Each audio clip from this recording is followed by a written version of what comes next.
Welcome to the latest Handled Internally podcast. I'm Tait from BlueBombers.com, joined as always by Darren Cameron, the Blue Bombers Senior Director of Player and Public Relations, Chief Consigliere, the Governor of the Master of Disaster, and our special guest this week, that Collaros. Darren Cameron. Darren Cameron, Ray Donovan, makes the all the fixer, problems go away. Fix all the problems. Yeah. And you keep interrupting me.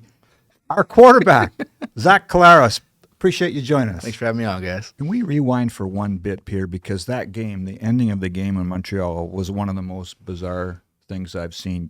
I thought you had a real good description, calling it like the Wizard of Oz kind of scene. Yeah. And I've tried to explain it to people. I've watched it 5 or 6 times since then. It is, you had to kind of be there to get a sense of how crazy that wind tornado kind of thing was. Yeah, I mean, I think, being there, I think I was less caught up in that. Obviously, you're more caught up in what our job is, and it's to try to get us back into field goal range. So I thought that we would have another shot there. Obviously, it was probably going to be 15 to 20 seconds left, right? If we were able to get them off the field, which our defense did. But yeah, everything seemed to get dark, and it was windy all day. So to me, the wind didn't really change as much. Sometimes it was coming from behind you, sometimes it was coming from the front. So it was ready. That didn't seem too different, but it got really dark, and then it felt like a little bit of hail, a little bit of rain there, kind of on and off. I watched a little bit of the TV copy, or just that clip of it, because we were making fun of Al Couture. So I've watched that a couple times. And, Why? What did Al do? Yeah, you ever seen that? I mean, I saw them celebrating on the sideline. Well, maybe we should add it in here, Josh. What do you think? If you could throw that picture of Al. Sorry, I love you, buddy. buddy. Be able to get the video going. It's. I don't even really know what he was doing, honestly. Why? What did He was just nervous.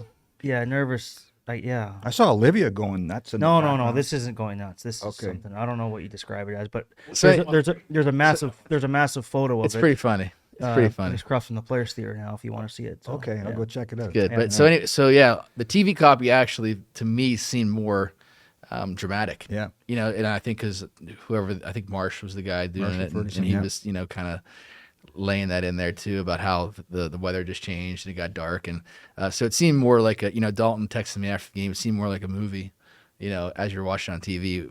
Being in it, you just kind of were caught up in the moment, but.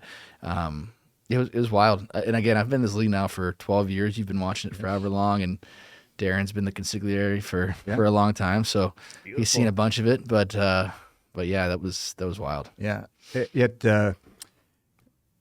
did you get that reference? I've never seen The Godfather. Yeah. I have seen it now. Oh, okay. Yeah, I've seen it. I had to explain it to him because my Italian's probably bad. But anyway, I've seen a lot of games that had weird endings, but not with one with those kind of stakes. The game can always morph a different way depending on how things go during the game, right? And obviously, everybody has to execute on both teams. And the punt, for instance, the punter in that moment didn't execute to the level that he wanted to execute at. Things happened prior to that where things could have gone our way or their way, right? Not just 5 plays, 10 plays before, but the play before, right? There's just so many what ifs in the CFL. Osh does a great job week in and week out of showing us a lot of the final 3 minutes of all these games, and there's always some wacky stuff kind of going on because the rules are so different, right? From what a lot of us are used to from being down south. So you're never out of it till somebody brings you in the locker room and said you lost, right? Yeah. So it's important for us to understand that mindset to keep that in mind and keep pushing forward. It's also to have Serge get another chance. Yep. I don't know how much people know about how loved he is here, but like one of the most popular guys on the team, it's impossible not to completely love this guy. Right. The first kick was a tough one, obviously. Regardless, but to see him get a second chance is pretty cool. 51-yarder in the same wind that the guy. He missed one from 61. Yeah. Most teams don't even try that. Yeah. No. Yeah. I mean, I think the couple he's missed this year have been like 55 plus. It's like, come on, man. Yeah. Lest we forget about the Grey Cup in 21. Right. It was how cold was it? And wind was all in over Hamilton. the place. It was nuts. The wind, and he just banged everyone through. Yeah. Like it was nothing. Yeah. We're talking about what you're doing on the bye week, so you guys have some things planned over the next few days. But today was tomorrow's more of a practice day, a bit more of a business day. But today was Halloween dress up, so Had some interesting ones. Got some good ones today. Chris Kalinkowski won as a part of the offensive unit. I'm happy about that. He dressed up as Alan from The Hangover and gave a really good a good one-man Wolfpack speech, which is I think what pushed him over the top in the voting.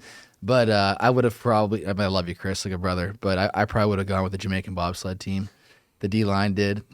Jake Thomas was John Candy, the coach there, and this is pretty creative. It was, yeah, guys get really excited. I don't really understand it.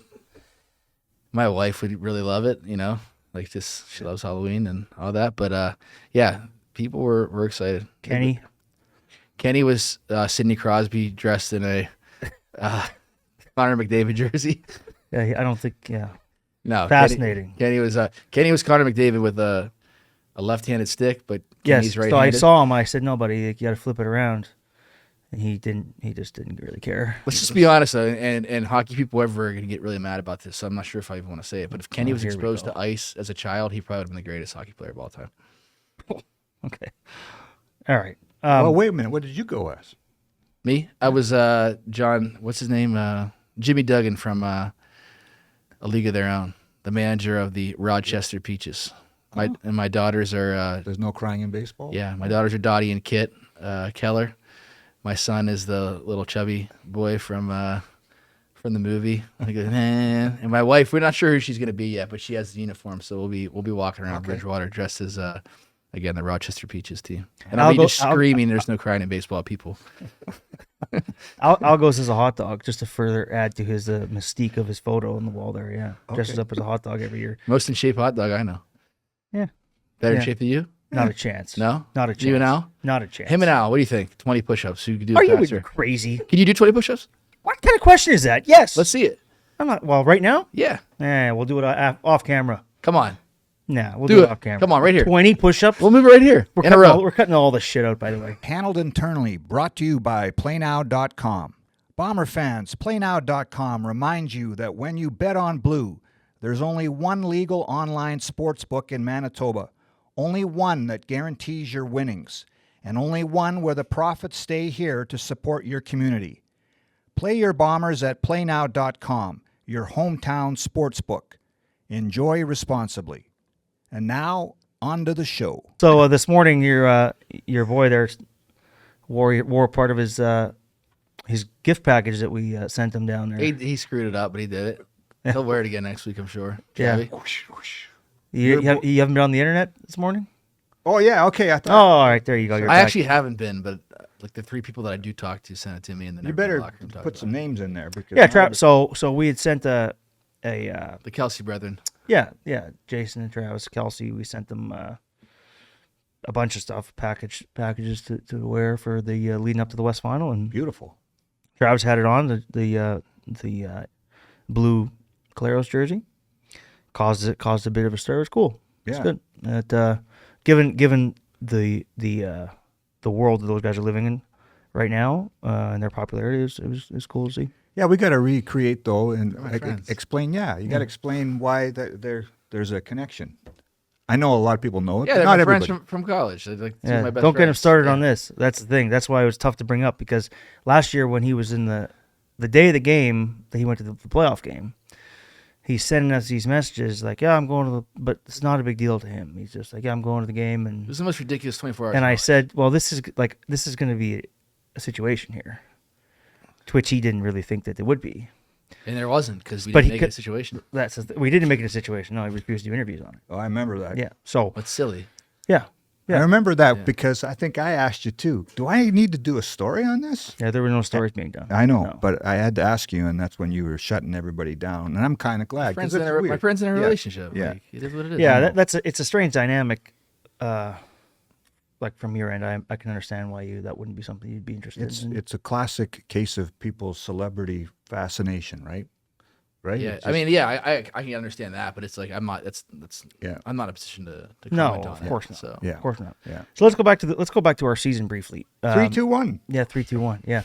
It's been a wild one, man. I mean, you've been in this league a long time, seen a lot of shit, but this has been interesting. Like from the start to the demise of the franchise it was on, and demise of the franchise. Well, we were the run here was over and all this stuff, according to a lot of people. I don't read anything, so I don't. No, you don't.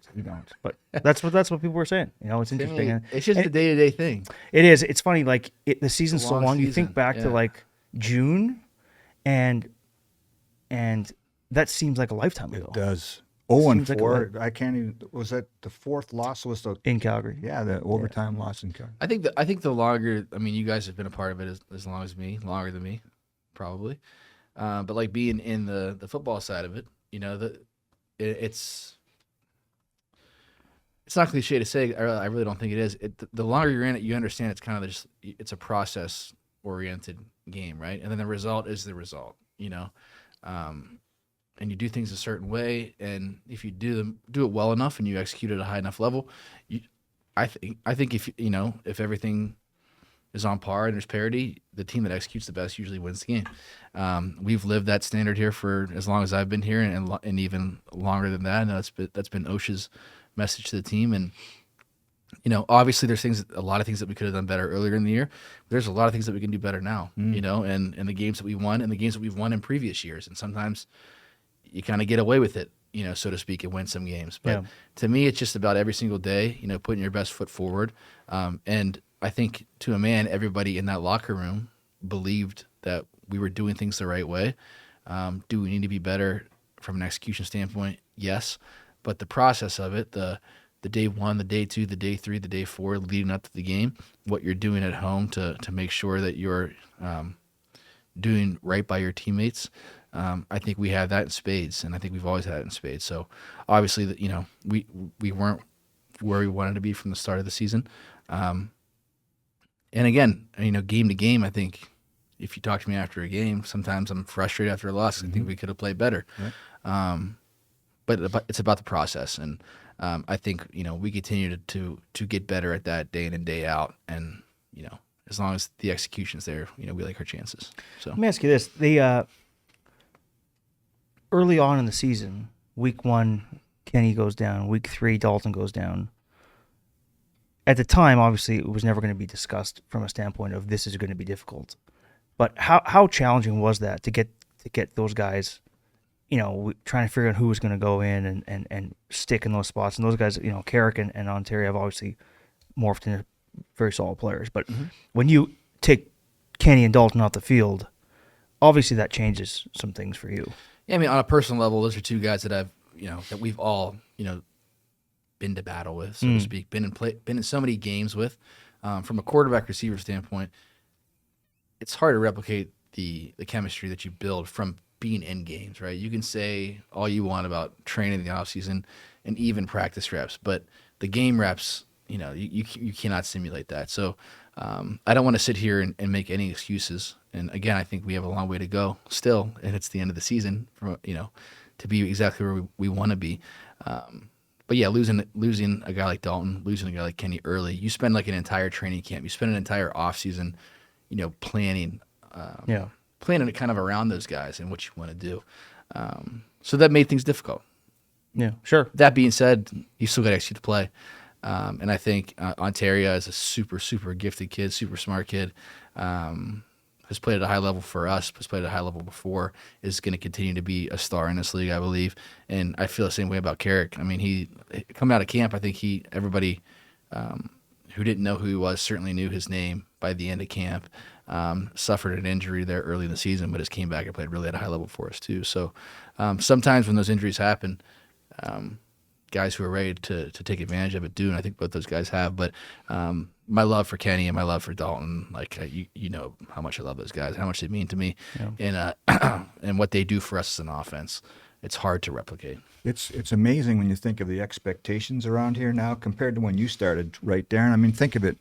Even that game on Saturday, no Drew Wolotarski too. So Kevin. Yeah, that's the other guy. Yeah, so there's another guy. Yeah, and you think about. I was just talking about earlier in the season. Yeah, right. But I mean, just the way the seasons unfold, everybody expects the plug and play guys to instantly be another Dalton Schoen or a Kenny Lauren. It doesn't work that way. Or Drew Wolotarski. Or Drew, as you guys know, he means so much to us in the locker room, but on the field too. I mean, he is kind of like the forgotten kind of person sometimes because of the accolades and the statistics that Dalton and Nick and Kenny have put up over the years. But Drew, for me as a quarterback, can't tell you how many times I've broken the huddle and gone, "Hey, Drew, just make this one right for us." Like if I don't love the play call, if I have a feeling about the coverage, if I don't feel comfortable with it, Drew, just make it right, and he makes it right. Or if somebody goes down and he has to go play the R, he has to go play the W, positions that are a little foreign to him, he does it in spades, wins against man coverage, all those things. Yep. And if he was in a lot of those spots, he would have those same numbers and the accolades too. So he means a ton to me as a teammate and as a quarterback, just as a receiver. So yeah, losing a guy like him is really tough too. To what you were saying earlier, Darren, from 0-4 and 2-6 to where this club is now in first place again. If you think not just of the receiver changes, but that's part of been the storyline for this team all year, right? Two changes on the O-line. The middle of the year was right. Adam Big Hill's down. Kyrie Wilson's been down. Two new corners. Who was Tony Jones when camp? We didn't have him when camp started, right? No. Michael Ayers, Jamal Woods, Tywan Garbutt, all these guys have stepped up in a year of change. Like that, if people talk about the Bombers that have been to 4 straight Grey Cups, this is a different team. Yeah, way different. Yeah, one of the things that we've been very fortunate with for the most part over the last few years is health. Yep. Yes. That's true. And that wasn't really the case this season. We've talked about that a bunch, like off camera too. We've been very fortunate to not have a lot of key pieces be injured. Yeah. Yeah. But I think it speaks to where we're at now. The leaders in each position group and so many new faces, getting everybody to understand what the expectation is from how we come to work every day. And we're in the position that we're in now, I think, because of that. Yeah. So let me ask you this: what do you? What's the next So we're at Wednesday right now. So obviously the opponent's determined Saturday. Are you spending time on both teams now, or what's your preparation like? I try to go outside of what I believe the breakdown will be. So we'll break down 4 games, usually 3 or 4 games, depending on how many days are in between games. So I usually try to go back if we're on a bye or in a time like this to go about 4 games even before that from the Sask and the BC film now. And if I have time in the East as well, who I think is going to come out from that side. And just see, because we play from a formation standpoint a little bit differently than some other teams do. So see if I can find our big formations, our Cyclops formations, if I can find those things on tape, and see how teams are lining up to it. And then what I think in the pass game, especially how we can create explosive plays. That's kind of how I'm looking at it. And then obviously if let's say I have Tui's in the game like tight end for us, how do they line up to that? And can I get a key on what the coverage is going to be? And can we get a play where we can get 2 calls on it, 3 calls on it to be in the perfect play call, so to speak? Are you a guy of ritual in terms of Saturday or Friday night in Montreal? What do you do night before a road game, as an example? Or I've become less and less stitious as the years have gone on. I find it's harder to be superstitious now as our family's growing, because there's so many kind of moving pieces, especially with the home games. And honestly, the more superstitious you are, I think the more and more kind of nervous and anxious you get before a game. Good point. So to me, it's how can I change everything usually without being too kind of weird about it? But I like going out to eat with the O-line, and we've made it so now that Kenny's involved in that, and Nick and Brady. Yeah. So we got a pretty solid crew. It's almost like the whole offense now, all the vets especially. So it's nice being out on the road and getting to spend time and have dinner with those guys. And then I usually go lay down, and I do every night. I'll walk through the game script and then watch probably one game and then try to get my mind off it. So. Yeah. Would you on Saturday of this week with the semifinals, East and West back to back? Are you watching it at home? Do you get a bunch of nachos and beers, and how do you? No. How do you? Nachos and beers would be fun, but no. If Saturday, that would be for college football. No, I don't. I'm probably gonna get yelled at for this, but I don't watch a lot of the games on TV. The CFL ones, I really don't. So you watch the? I think it's a productive exercise, especially watching the last 3 minutes on TV. But yeah, I don't watch a lot of it on TV. How come? Don't. I never have. Yeah. I did early in my career, and I would get angry or, I don't. So I don't watch any. Wow. Okay. But obviously, you're gonna be watching. I'll check tape the or box score and yeah. see like who's winning the games and Yeah. stuff. But yeah, I mean, Yeah, and then when I watch. I mean, as a quarterback, and every quarterback can attest to this. Like you watch a lot of tape, and as well as the offensive line and other position groups, right? So, yeah, I don't. do you ever? I don't really watch much football at home. So when you say you went back 4 games for each team to scout it, you're watching the kind of the coach's tape, right? You're not watching the No. telecast. Watching the all 24. all I 12, guess it would 24, be. yeah. Okay, 12 on 12. Almost the end zone camera. You'll watch the wide and the end zone, and then there's Yeah. a back end zone cut now where Yeah. you can kind of see like the whole defense and how they morph as the play progresses. But yeah, I watch that. I don't watch that on TV. It'll be in the background where I'll be on Saturday, but I won't be watching. Okay. I need trouble for that. Some guys will be watching. Some guys won't. Oh, some guys watch. Yeah. Some guys love it. Yeah. So the rest of the week, man, you just we got Friday. We got some practice tomorrow. Practice Friday, and then Wade's bringing in some sort of smoking He's barbecue. that smoker from thing. Pennsylvania, right? Yeah, he's The put Amish together made for him. this massive trailer that he's making food for everybody, and Saturday's semifinal, and then we get going Monday. So we'll close it off. It goes fast. It goes fast. It really does. How many times I've been sitting in the locker room this year where it's like I remember during the bye week, like, man, I got to enjoy this before I know it's gonna be day 4, and then it's day 4. I know. It is This year nice. has gone fast. It is nice to be able to know that next Saturday we're back here with 4th straight West final. Right. Some of the scenes, and we've talked to some guys about this. The scenes in the stadium and the crowd is just it's like nothing we see anywhere else. That's not even. There's close. nowhere else in the league like this. Yep. Like when you walk out for pregame, as you guys know, but like as a player, Yeah. when you walk out to pregame at Princess Auto Field, there's already about 10,000 people in the stands. The music's going, the lights hit the field. It's an earlier game, so it probably will be. No, it'll be 5:30 start. Yeah, so 5:30. 5:30 start. Okay, Yeah. So never mind. Yeah. I must have read the schedule wrong. Yeah. Not only 3 does he not o'clock's the watch, Grey we Cup. tell him 3 what we- o'clock's the Grey Cup. Yeah, 3 o'clock's the Grey yeah, Cup. right. So yeah, 5:30, and the way that the lights hit the field, it's like you're on a stage out there, and it's just Yeah. there's not much like it. Like the Staples Center in the NBA, they talk about it like that. The way like the lights hit the field. I think I've been out to Arizona before to watch a game, and it's kind of the same feel. It's just like you're on a stage, and it's just there's no like adrenaline rush like it that leading up to it. It's Right. pretty cool. There's something to be said. We At home. fixate on the weather and what the weather might be like on November 9th. That's just a tiny part of home field advantage. It's what you guys are talking about. There's not a lot of places that sell out in this league anymore, and it's going to be loudest that it ever is. And there absolutely is no comparison Yeah. in the rest of the league, and I wish there was. Like there are some places that have some great fan bases for sure.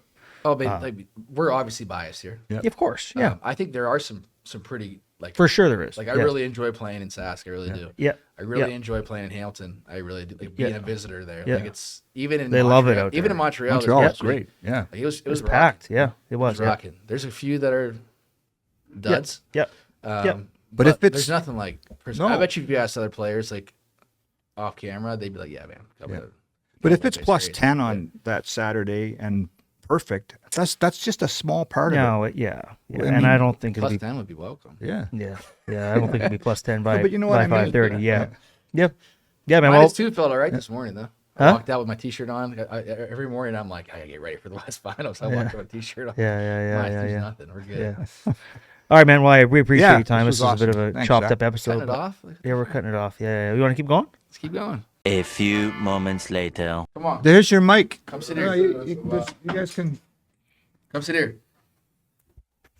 12-time All-Star Stanley Bryant has joined the podcast. Yeah. No, it's No, not. not live, but we need you. It's not. Sit there. Told you. This is going to be a worst episode of all time. Hey, who did your hair? Name is Tish. Looks good, dude. You look like 10 years younger. But Appreciate it's it, not really appreciate FIFO. Look at it. He It is shaved. this week. I didn't. Did I shave? He shaved right Did I here. shave? It's still Oh, over yeah. the Well, he beard? doesn't Over the want lip? the beard going up to his eyeballs there. Yeah. When you growing yours out? No, I'm not You're playing. not man. I don't FIFA. need then. You're not FIFA? I don't need to no, do you're that. not FIFA. What's They don't going want me on to do here? that. What are you guys talking about? Al's The FIFA. playoff Al's beard? FIFA. Yes. Yeah, well, you And see Darren the is picture. not You see the FIFA. picture on the wall there. He's got to be now. Hey, so you missed it. We were in here trying to get Darren to do 20 push-ups. He can't do He it. can't do 5. Are you? Oh no. He did 10. He can do 10. He did. Yeah. 10? Do 10 down there. I'm not 10. doing them now. But I've seen him do 10. He can do 10. Where did he do 10? Mexico. Yeah, somewhere. He did 10 though. I think it was more than that. We did 10. I did more, but you did 10. Well, he might have did such 8. a- He might have did 8. I don't know. But Who's I in did better more shape? did Who's in better more. shape, him or Al? Out easily. That's such bullshit. You have what the fuck? I'll tell you what.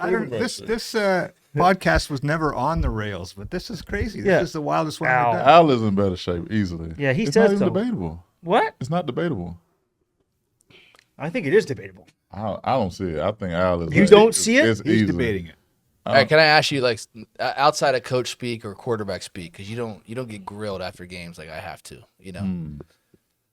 What was the biggest turnaround in the season? You know, what led to it, you think? Ooh, From an O-line perspective, seeing out from your perspective on the team, looking across the locker room and everything. I think at some point we all just the veterans was already bought in, but I think just the rookies itself, like everything just came together. Everybody just bought in. I can't figure out just one thing that happened that it turned around, but it's just happened. Yeah.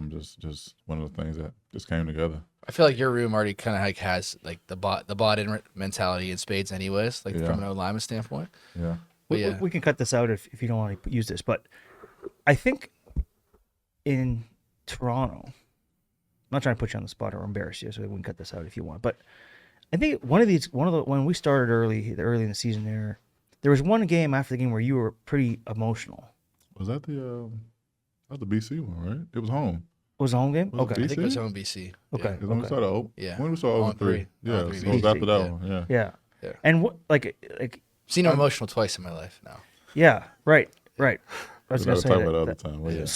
So what kind of like was it just the disbelief on how this was starting, or I'm not trying to put you on the spot, but Yeah, that's basically what it was, just the disbelief of how everything was going. yeah, I mean, coming back, I didn't picture that things would start that way.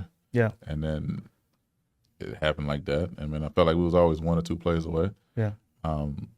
We just didn't put it together. And so I just felt like at that moment I had to say something before it was too late. Can we talk about you talking to the group after the game? Which one was that? That was or was that? What do you that mean? was Toronto, right? That was a couple weeks ago. Yeah. What did I say? Well, that's for you to share. No. Okay, we'll leave it at that then. I was just screaming obscenities the whole time, I'm sure. But I think everybody listened. Though. Yeah, It worked. you could hear a fucking pin drop in there. So And we got a good group. We Yeah. got a good group. Whoever speaks up, I think whoever speaks up on this team, you're still here for a reason, and guys have a lot of respect for you. So if you got something to say it. And in those moments, sometimes you gotta say how you feel. Like a lot of time, everybody feels a certain way, but I feel like sometimes you're moved to a point where you got to convey like the message, and because that generally isn't your style. no. But I've been on teams where I have to do that Yeah. all the time, Yeah. right? And I'm Yeah. sure you have too. Like Willie's our guy for that. Willie's Willie, our we guy, got Biggie. We got a lot of guys who can like really command a room, Yeah. and have a good message every single day. And that's having to do it in some place. It's tiring. So I respect Sure. them for that stuff, right? But sometimes, you got to say what you got to say. So Yeah, it just we got a happened. good group, man. It needed to be said. So I asked Steve Daniel yesterday if you were the oldest division All-Star to ever play, He's the league statistician. and What up, Steve? He Big said, Steve? Are he you? said no. What an honor. No, Jim. Take the kickers out of it. Take the kickers out of it. He believed. I'll just find his. Damon Allen probably. Did some quick digging on this, Yeah, Stanley. It's yeah. right up there. Slightly older than Noel Prefontaine at 38. The only one I can find, and he stands out amongst players as Stan does, is Anthony Calvillo at 40. What about Shout out Bob? to shout out to Cameron? Prefontaine. That was one of my earliest teammates. He was Yeah. awesome. Yeah. Yeah. Bob Be the Cameron's punter? got to be. Yeah. So yeah, you might not look yeah. at Bob Cameron. I imagine. Free was the remember man, him. man. Anthony Calvillo at 40. 40? What was he 40? Zach- 20? Zach, you got What was his four- last You know what year? that means, though. You know all that means is you got to 2011, play till you're 2012? 41. Yeah. Which Hey, means he that I'll said play. he said the other day. So I'll be like 35. I I'll be said like what? 35, right? Now he's making up more lies. No, you said I the other didn't day. say What'd you say no. the other day? Maybe I'll play till 40. I didn't say that. Yeah, That was bull, not what my do you think I'm word. just Hey, making what this did we up? say? What did I say to you in Montreal I don't remember. at the restaurant? I don't remember. I was like, it's a good vibe in here. It's a good vibe. I feel like we're back out east. It's good food. I'm like, we could play till we're 40 something. He did say that. He did say that. It's I'm sitting there like, Yeah. I think we can. Yeah. Sure. He was in his element there. So yeah, That sure. was a good time. Good food. It was good food. Yeah. It was good food. Yeah, Why wouldn't you? If you're still having fun and still good at it. Well, I'm playing as long as Stan plays, so I love football. I do have a lot of fun. you're pretty good at it too. But I've been working with people It's that off-season working with people regimen, like honestly. Darren too, so it's like it makes it hard for me. Oh, yeah. Like, Yeah. Can you Come in talk very to us about your stressful. off season? Like, what do you do? What do you spend most time on? Yeah, what do you do? in that? Conditioning, Yeah. So- What's your bench. yeah. So after we win the Grey Cup, which will be November 17th, Yeah. probably take a couple weeks off. How long? A couple weeks. Oh yeah. Okay. Then start my morning jogs at 6 a.m. Yeah. Yeah. That'll keep going until maybe February. Yeah. Then I get in the gym, get my stretch routine. Yeah. Get Get stuff the like abs that. ready. Yeah. The hot yoga. Yeah. Start my 300s. Get ready for that. Yeah. Yeah. But good- no, it's I good can't. thing I can't they- tell you my off season regimen is secret. So Yeah. it's been working all these years. It's a good thing they didn't suddenly call the season back during COVID. Stan ballooned to about 385 pounds. So Lies. Where's the proof? well, there was a photo. I don't. We could. It's, The it's, photo. I had on like 2 shirts. in Yeah. practice. I was trying to trim Get down on tall some. tees. Yeah. North Carolina. I don't know.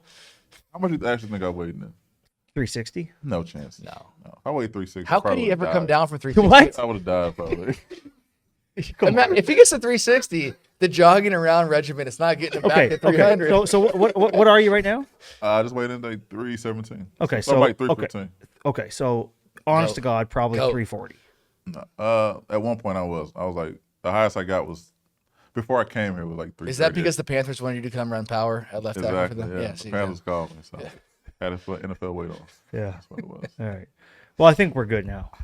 Are All we right. good? Yeah. All Thanks right, for hello, popping everyone. in. All right. Shout out everybody. Come on. Shout out everybody back in Yeah, we'll Goldsboro. see you. Look at this. We'll Look how young he we'll see you at the West Final. Okay, shout out everybody in Goldsboro, the fam. Love y'all. See y'all soon. Charlotte, stand up. We'll see you at the West Final. See you for See Thanksgiving. everybody West Final. Yeah, see you in Are we Vancouver. sold out yet? Not yet. It's on the How's way. that possible? It's on the way. Okay, we're gonna cut It's not that. sold out. It's not so. I don't. What are you looking at me for? I don't know. I thought No. that's part of your. That's part of your. No, it's not. uh, No, it's not. thing. Consigliere That's right. / we're gonna cut Cordell that out. Stewart. Cordell Okay, Stewart. thanks, Dan. So I'm done. You're done. Yeah, we don't. This is a. Look, we don't need This to is do the this craziest anymore. podcast ever. Thank Yeah, you we for don't- joining us.